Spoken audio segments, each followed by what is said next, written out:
Love is a blank check when two high rollers tie the knot. Can't wait till tonight. Me too. Gary was worth about $10 million in the late 80s. Don't worry about a thing. She was pretty, she was sexy, she was flirtatious, all of the things he liked. Until the knot unravels in lies, betrayals, and bad business deals. Gary had borrowed money from crime syndicates. Pam did not want him in the house. And when the lines between fear and control begin to blur, someone will pay. There's just plenty of stuff that I just literally dig out of the ground and you're a fried duck. Love may be blind and marriage bliss, but divorce is murder.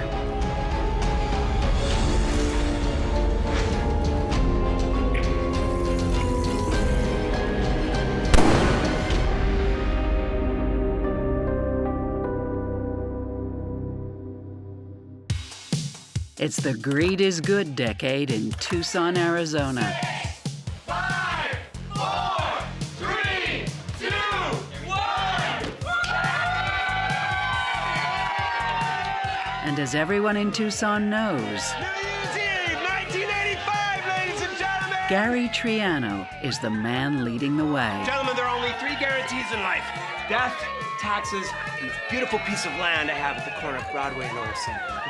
The 42-year-old knows the ins and outs of his hometown, and that's because he owns a good portion of it. Back in that day, the real estate market was hot, and there were some bargains here and there if you knew what you were doing. We're all gonna be rich! He was God-gifted as a salesperson.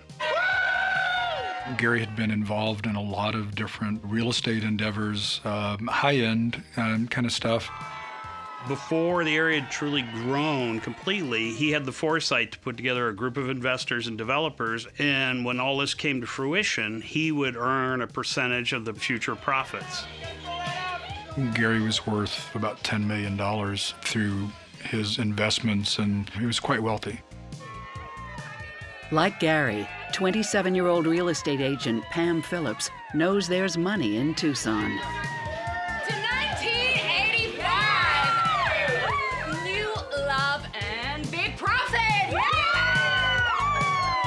She was making money. She wasn't making in the millions, which is where she wanted to be, but she was successful. And looking for more. Pam saw Gary across a room and knew of him, knew of his charismatic personality, and knew that he had money. She had a very good education, and she was pretty. I'm Gary! Triano! I know! I'm Pam! Pam! Pam! She was sexy. Pam Phillips! She was flirtatious. All of the things that apparently he liked.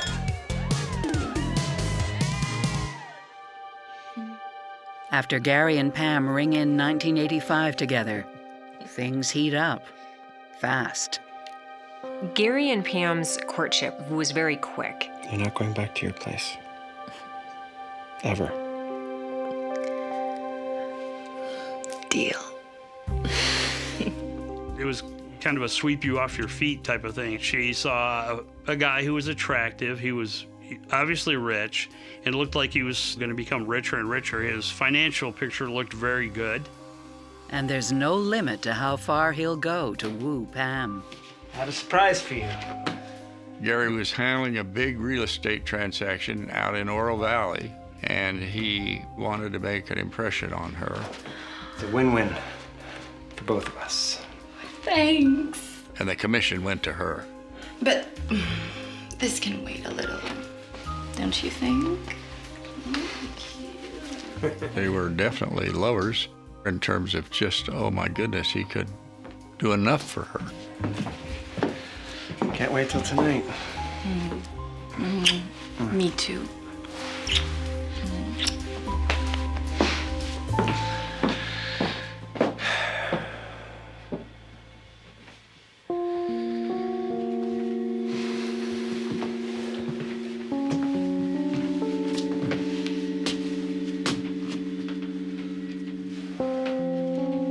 There's just one problem.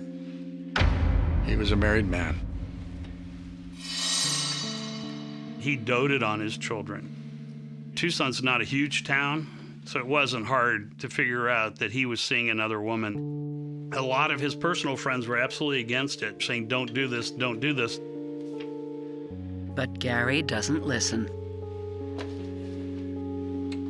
He actually called his wife at the time, who was in Europe vacationing with their children, and said, I've met the woman of my dreams and I want a divorce. Mere weeks after signing his divorce papers, I have something for you.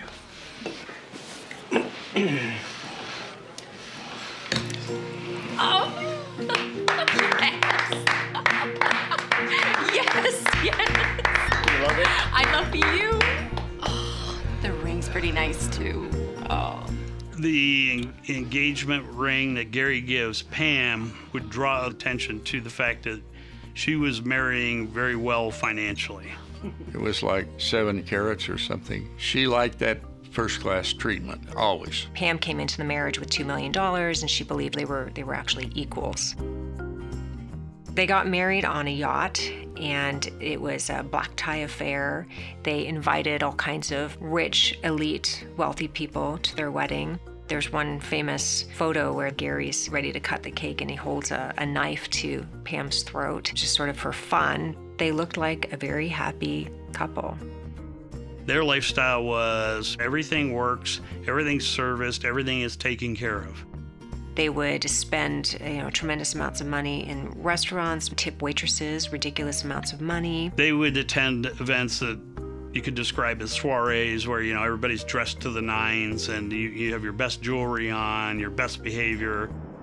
They traveled with an entourage, and for the most part, they were all high-tier people. They used to run with Lee Majors, the TV actor, and his wife. We have photographs of them on a private plane with Donald Trump and Marla Maples. it's a wild and crazy life, and Pam relishes every minute of it.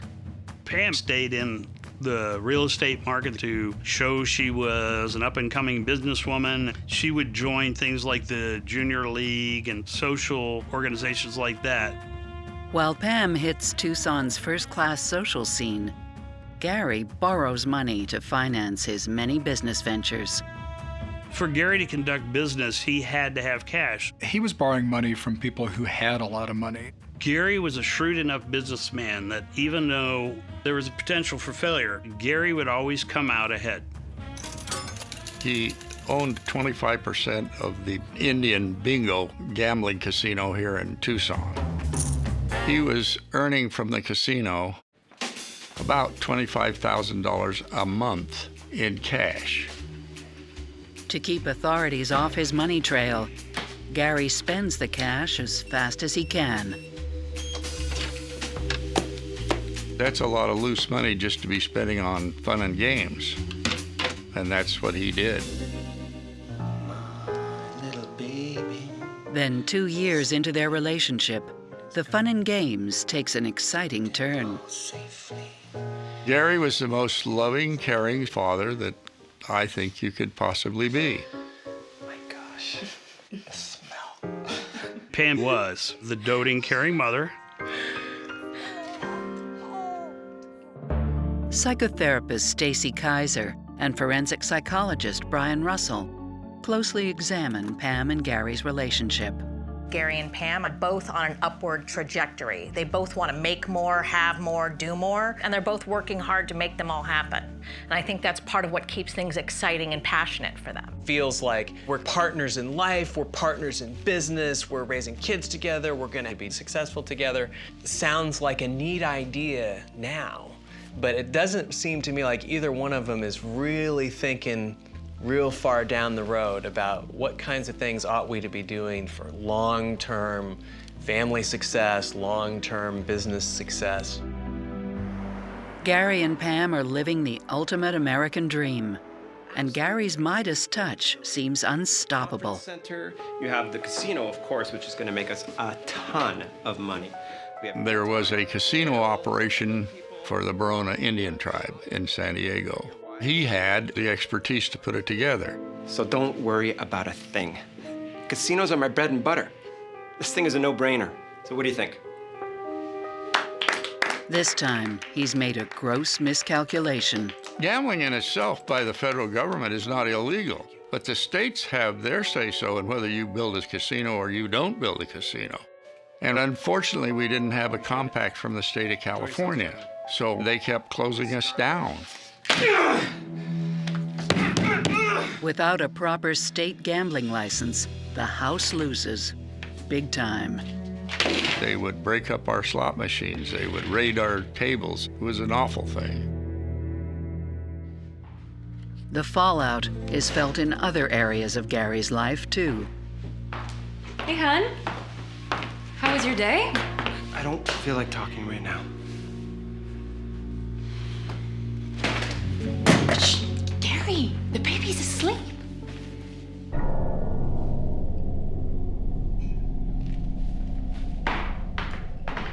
Luckily, Gary still has his cash cow to fall back on, Papago Bingo Casino in Tucson. Until it too dries up. In the early 90s, the legislature changed how the casinos were run. Everything went back to the Native Americans, so they were able to manage and run their own casinos. He was rapidly approaching a cash balance of zero. He was losing money. He couldn't pay back his investors. He had debtors that were all over the place. Issues that he harbored from the public, me included. But there's one person Gary can't keep in the dark forever.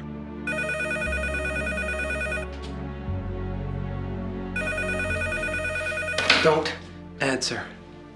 Why? Pam thought that Gary was worth about $10 million or so. Look, cash flow's a bit tight these days. You'll bounce back. You always do. Not this time.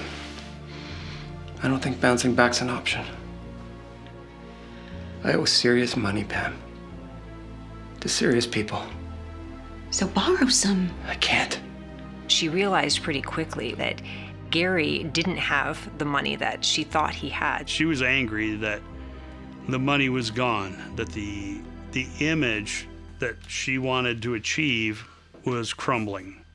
It's all starting to unravel around her, and she feels very trapped. So does Gary.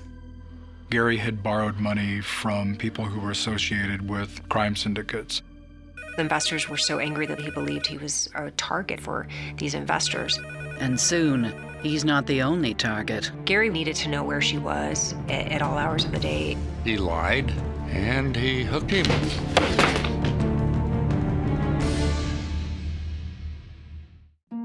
Gary and Pam Triano are the perfect power couple until Gary's business interests collapse and Pam learns that Gary owes millions of dollars he doesn't have. Gary and Pam's home life, which now includes a second child, a daughter, is hit hard. Another check bounced today. Everything she thought Gary was and who he was is all an illusion. Here. What do you want me to do with this? Sell it.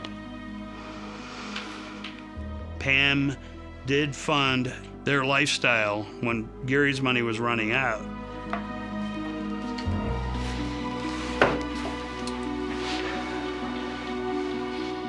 Hard times? Yeah. Gary took engagement ring from Pam and offered that up as collateral to Neil McNeese. Neil McNeese was a man of super substance. He came from a family that were in the uranium business, and he'd even make Triano look like a small-time guy. And that's hard to do. But McNeese doesn't live off family money alone. The suspicion was at the time that all of his income and his wealth came from narcotics. Neil McNeese lent him $80,000 against the value of the ring. The loan is a big help to Gary. At first.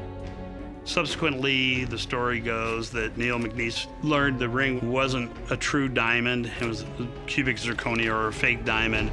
And its true value is only $8,000. Give me Mr. Triano, please. He lied, and he hooked him. Hi, this is Gary. Not here.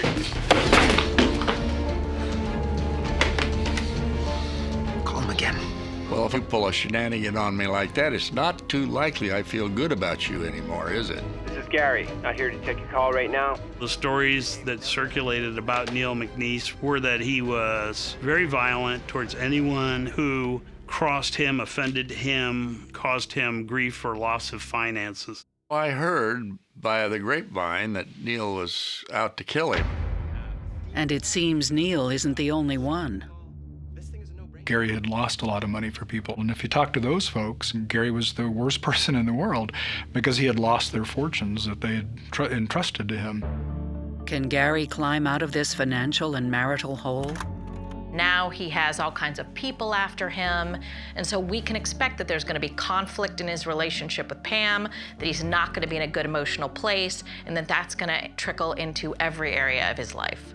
There was sort of this arrangement where she was going to have this lifestyle and he was going to deliver it. And so at this moment, he is not able to do that. Now the facade is crumbling, and I imagine that he is experiencing ever-increasing anxiety about the fact that, you know, is she going to stay with me? He's got to be increasingly anxious that as she realizes that there's not a lot of there, she may not be there. So in all likelihood, this is going to, at a bare minimum, disappoint Pam, and at the extreme level, really upset her. So my hunch is that she's going to be putting some pressure on him, that he needs to figure out a way to get their lifestyle up and going so that they can get to keep everything that they've been trying to acquire. With bankruptcy on the horizon, Gary hits rock bottom. He was depressed. He was drinking a lot more. He was very worried about the investments that he had made that were sort of crumbling around him, and worried that people were going to come after him for that. He started to become paranoid. Everything was falling apart for him.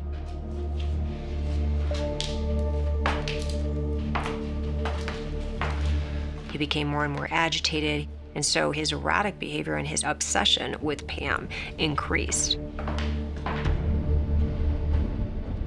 Pam turned heads, and I'm sure men looked at her, and I'm confident that he didn't want anybody getting too interested in her, and her being too interested in anyone else.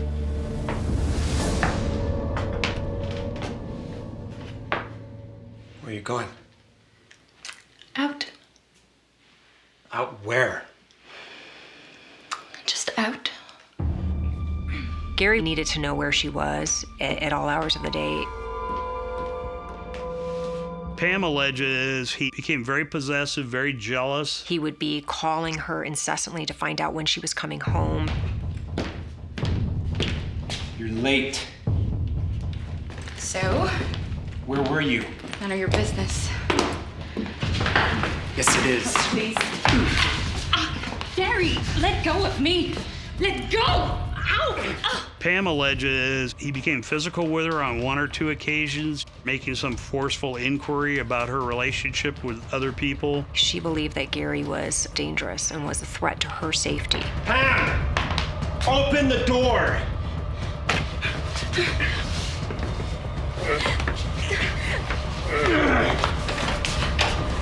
She made a claim to one of her friends that Triano actually pulled a gun out on her. Gary, stop it! Stop!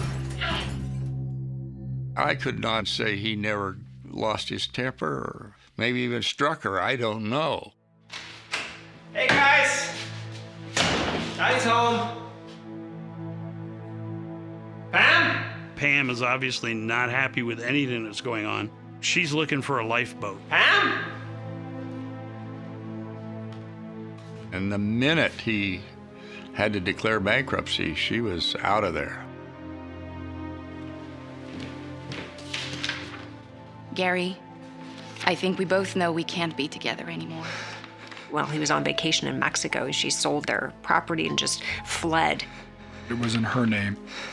He was very, very unhappy about it. What distressed him would have been What happens with my 2 kids from my marriage with Pam? Are they just gone?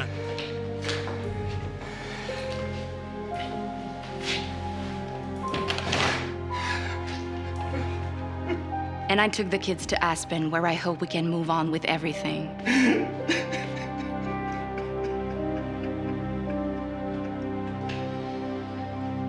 It's the beginning of a long battle. Pam would wake up in the middle of the night and wonder if he was outside stalking her. I could tell that there was no love lost between them.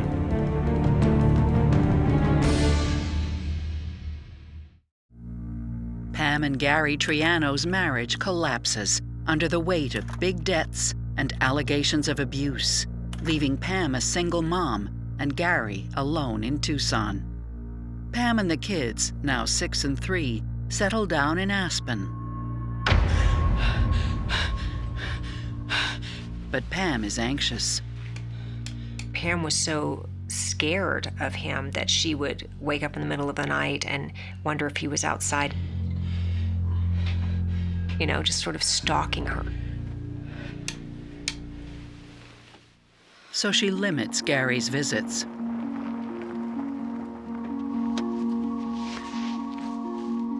How you guys doing? Be good this weekend? Big hug, big hug, big hug. Pam said she had a restraining order against Gary and did not want him in the house.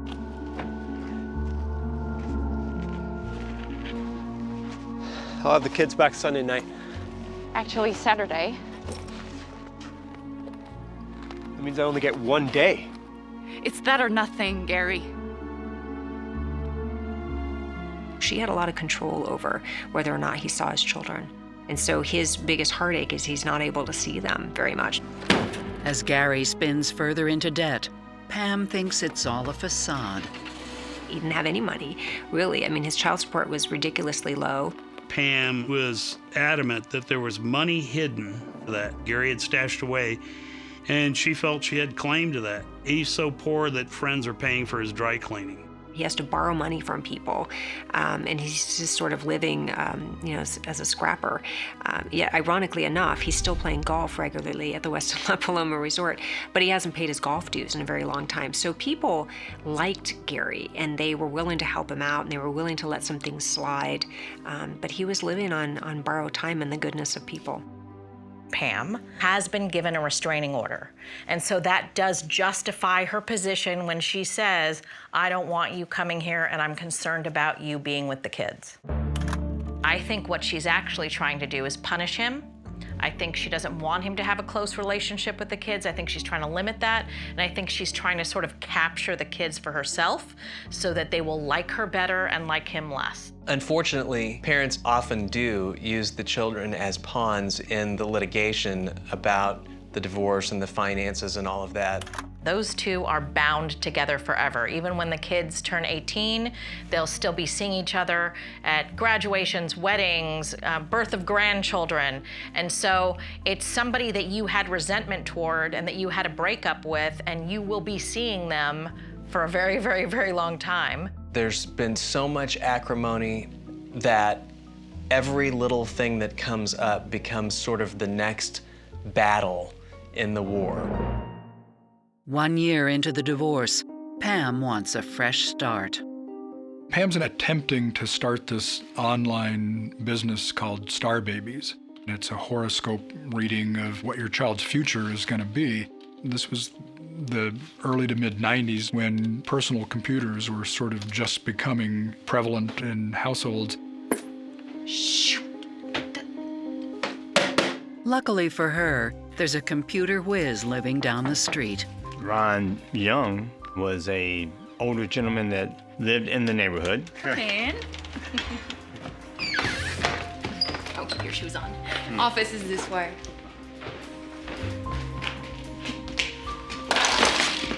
Oh, so sorry about that. Oh, it's a total mess in here. It's okay, I'm good. Would you like me to take your coat? Fine. He was very computer oriented, and he was into the internet when very few of us even knew the internet existed. He offered to assist Pam in the startup of this internet business. And that's not all. Pam had some money from the sale of the house, and he was going to help her start investing it, trying to get Star Babies off the ground. Soon, their relationship moves beyond just business. A little bit more? Please. They would have dinner together, and Pam would have candles out on the table.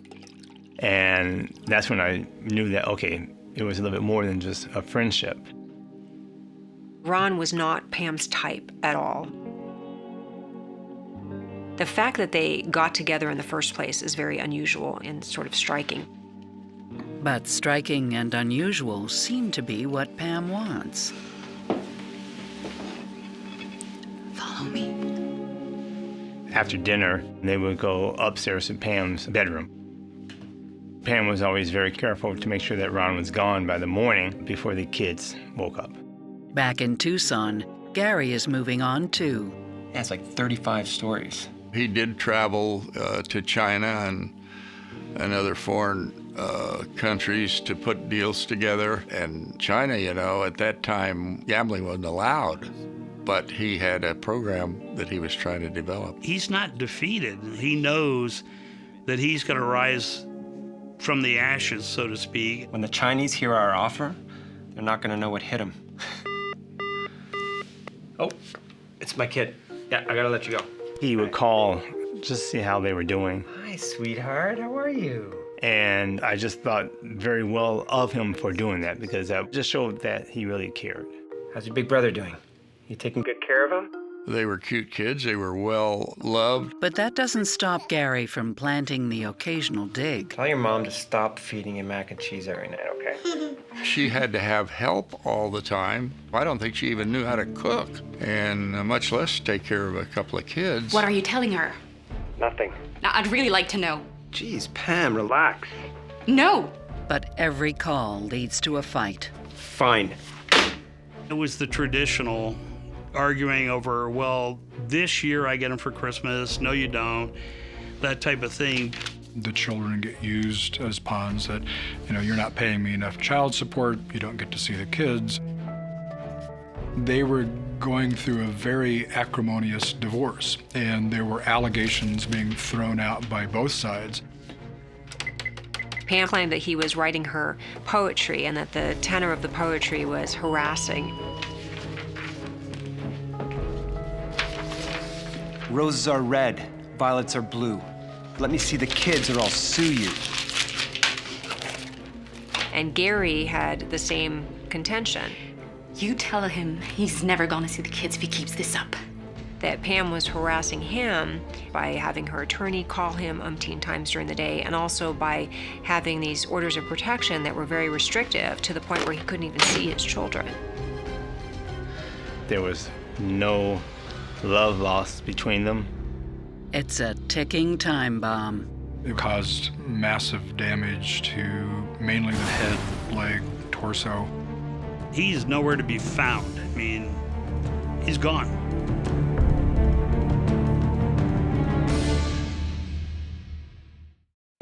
Former power couple Gary and Pam Triano are now rebuilding their lives 800 miles apart. But a contentious divorce keeps them at each other's throats. Weighed down by all of this, Gary finds solace in one of his favorite things.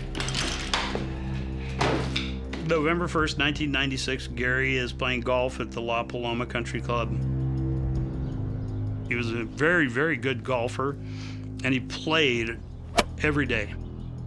Turns out, nothing about today will be routine. What Gary didn't know is that when he went home, there was really a surprise birthday party being put together at his house. When he gets into his car, there's a package in the front seat, and he thinks it's an early birthday gift. Happy birthday to me. Meanwhile, Don Redmond and his wife are driving to Gary's surprise party. We were headed to his birthday party, and they just happened to have the radio on. In local news, And what do you think we heard? a prominent Tucson business developer lost his life today in what is believed to be a mob-style execution in a country club parking lot. My wife said immediately, that's got to be Gary. And it was. We got to the birthday party and everybody's out in the street and they all knew it. Everybody had heard it. We all had our little reverence together and sorrow together, and then we all went our separate ways. I mean, how could you not be shocked? We hadn't experienced anything like a car bombing before or since. The explosion and the force of it tore off part of the roof, but it also did damage to the undercarriage of the car. The windshield was blown into a swimming pool that was 400 yards away from where the car was parked. The explosion caused massive damage to mainly the right side of his body, his head, leg, torso. By all accounts, he died instantly from the projectiles of the bomb and the concussion of the explosion itself. News of Gary's death travels fast. When I heard that Gary had been killed, I was shocked, and right away I called Pam. She is beside herself. She's distraught. She's inconsolable.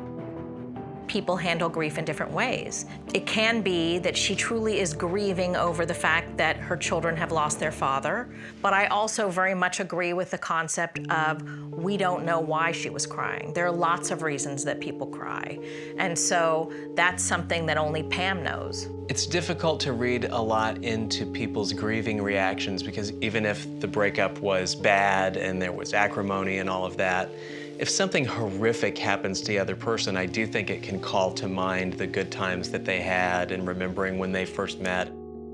As friends and family mourn Gary, the police investigation begins. Officers spent days and days collecting all the parts from the surrounding streets and the country club itself. Explosion debris suggests a pipe bomb killed Gary. You don't need any sophisticated tools. You'll need a drill, pair of pliers, wire cutters, and a handsaw, screwdriver, and you're done. That's all you need. I have screws, nuts, bolts, batteries. So based on what's in my garage, you could say I killed Gary Triano. He doesn't practice any personal security. He doesn't lock his car doors. He leaves the windows down.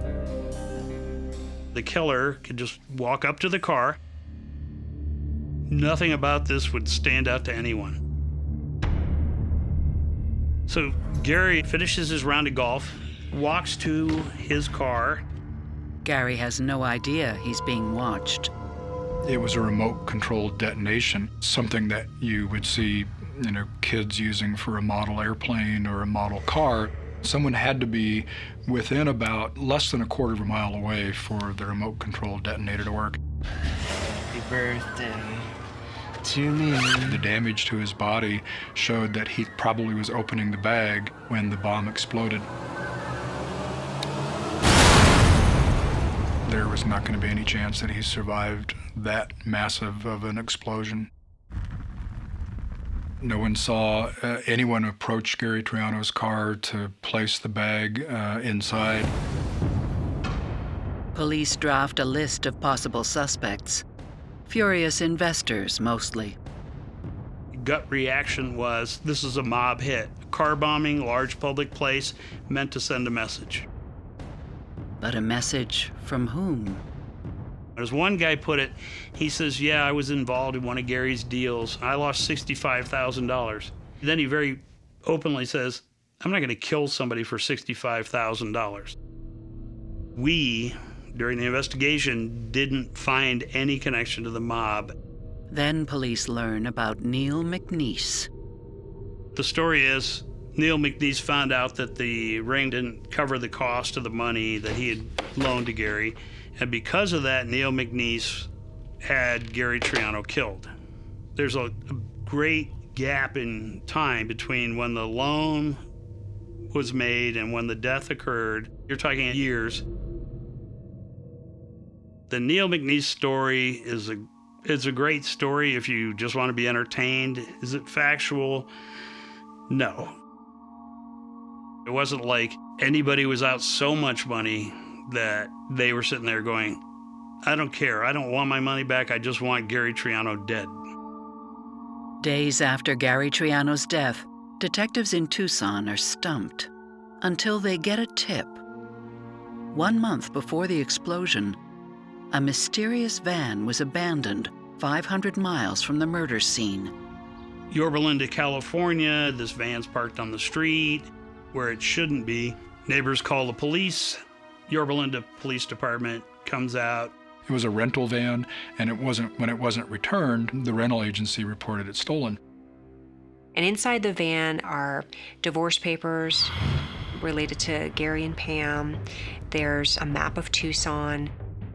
There is a list of close associates of Gary Triano. The other odd thing that the police find is a shotgun. Some nebulous evidence that doesn't mean a lot to them until they learned about the death of Gary Triano on the news. But it means a lot to Tucson PD. The van had been rented by Ron Young, the same Ron Young that had been helping Pam Phillips with her internet business. We later find out through hotel records, Ron spent 2 weeks in Tucson during the summer of 1996. Months before Gary Triano is killed. Do we have evidence that Ron Young was following Gary directly? No. But we know Ron Young was in Tucson well before the murder. And Ron could have motive. Pam was telling her friends that Triano was abusive. She made a claim that she was afraid of him, afraid of what he was capable of.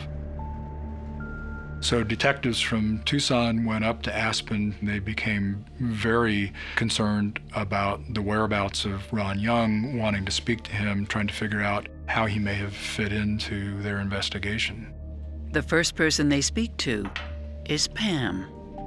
They had a lot of questions for Pam about her relationship with Ron Young, where he was, whether she had any information about him. He said he would help me with my website. He took thousands of dollars of my money, thousands. And now I can find him. Pam hasn't seen Ron in months. Ron has actually stolen from 3 other people, not just Pam. He was truly just a con artist. A con artist that no one can find. He's got a gun with him. That's when he set up the kill scenario.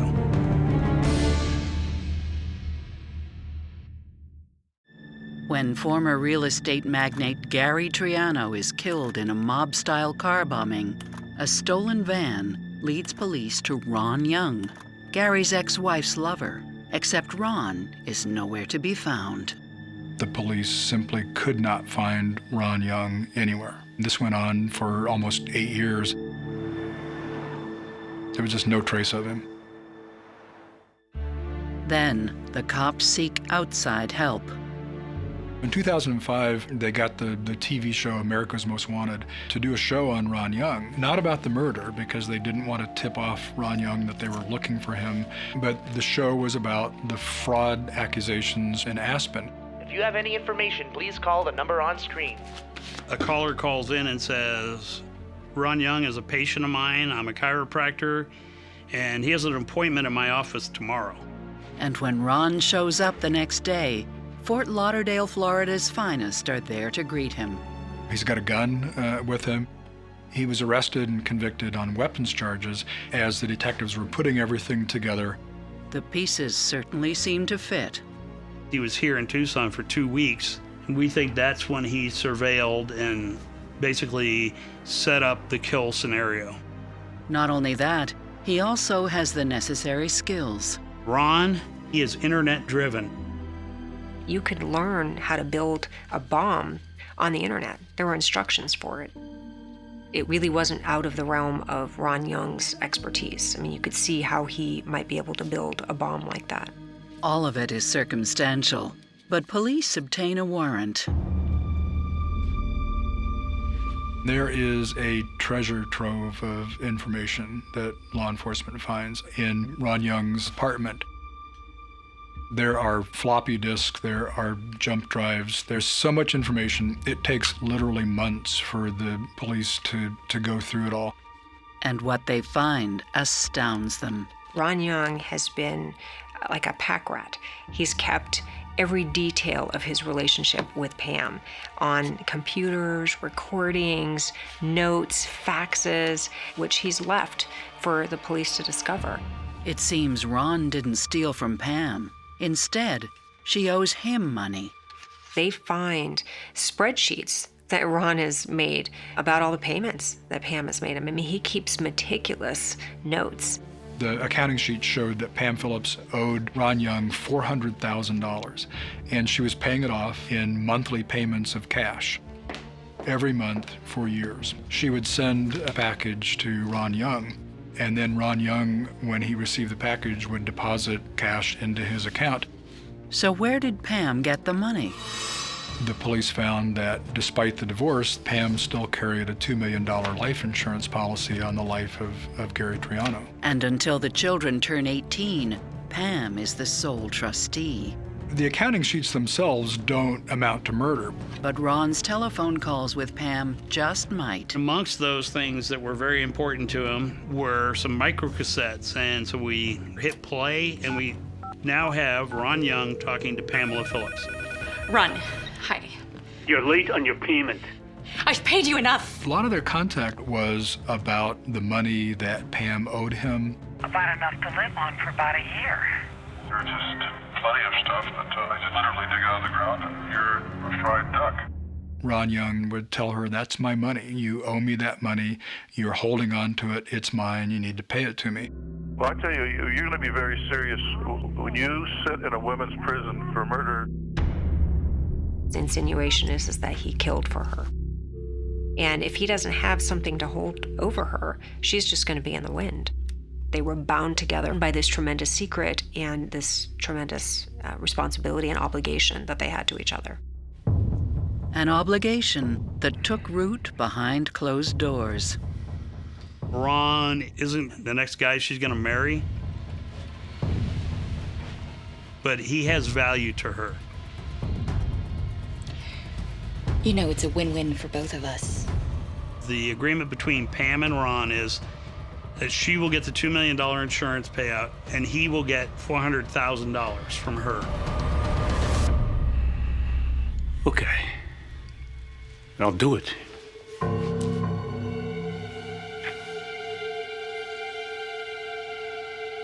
She's like a piranha, just vicious. Ron Young is charged with murder in October 2008, a full 12 years after Gary is killed. Next up, Pam Phillips. When we went to arrest Pam in Aspen, we learned that she had left the United States. She's not going to stick around waiting for them to come find her, so she disappeared. She ends up in Austria, one of the world's richest countries. She's on a hunt for her next husband. She's ultimately located in Vienna, Austria, and arrested there. She denies that she's Pam Phillips. They produce her passport and her driver's license. She concedes, okay, I'm Pam Phillips. She's flown back to the United States and turned over to me. In 2010, Ron Young pleads not guilty, to no avail. Ron Young was convicted for first-degree murder and conspiracy to commit first-degree murder. He is sentenced to natural life in prison in Arizona, which means no probation, no parole, that you will die in prison. In a separate trial in 2014, 18 years after the murder, Pam also pleads not guilty. The defense said, well, this $400,000 was for his financial advice. I mean, that's a lot of money for advice about where you should invest your money. The jury isn't swayed. She's found guilty of conspiracy to commit first-degree murder and first-degree murder. She gets the same sentence, natural life in prison. I was dumbfounded. I was really taken by surprise. Pam was a very greedy lady. It was all about money. It's very conceivable, and it's supported by the investigation, is that Ron is desperate. He has to get out of Aspen. He has no money. Pam is desperate for money. Pam says, if Gary dies, I get $2 million. And that gives rise to Ron going, if I could get a chunk of that $2 million, that would be great. So the only way to get that money is for Gary to die. So Ron Young needs to get out of Aspen. He agrees with Pam that I'll go to Tucson, I'll kill Gary. You get the $2 million, and you're going to pay me monthly for the murder. Pam's not somebody who goes out and does profoundly destructive stuff because it's fun for her. Pam, I think, is a sociopath, somebody who does destructive things because it gets them something else. It will get me something that I feel I'm entitled to. In her case, it'll get me some money from an insurance policy. It'll also get me an arrangement with my kids that's free and clear of this custody battle I don't have to deal with anymore. Sociopaths like to win, and they hate to lose. And so if you look at Pam and Gary's life, Pam took a lot of losses in a relationship with him. She thought that she was gonna be with this rich guy and have all of these things, and that went away. And so her anger begins to grow and grow. And so what a sociopath does in this situation is they start to weigh out the scenarios. And she weighs it out and decides that killing him is actually the greatest win for her of all. I think her rationale was probably, he sucked me into this marriage by this bogus facade that he was real rich, and it worked, and I'm mad about that. And I think she probably used that to sort of rationalize and justify, you know what? I'm entitled to stuff that I'm having a hard time getting because of you, and because of that, I'm entitled to eliminate you. Those closest to Gary believe that justice has been served, but that does nothing to bring him back. Gary was a man of substance and big heart and liked by everyone. And the fact that he got into a situation he couldn't get out of and was murdered for money is just despicable.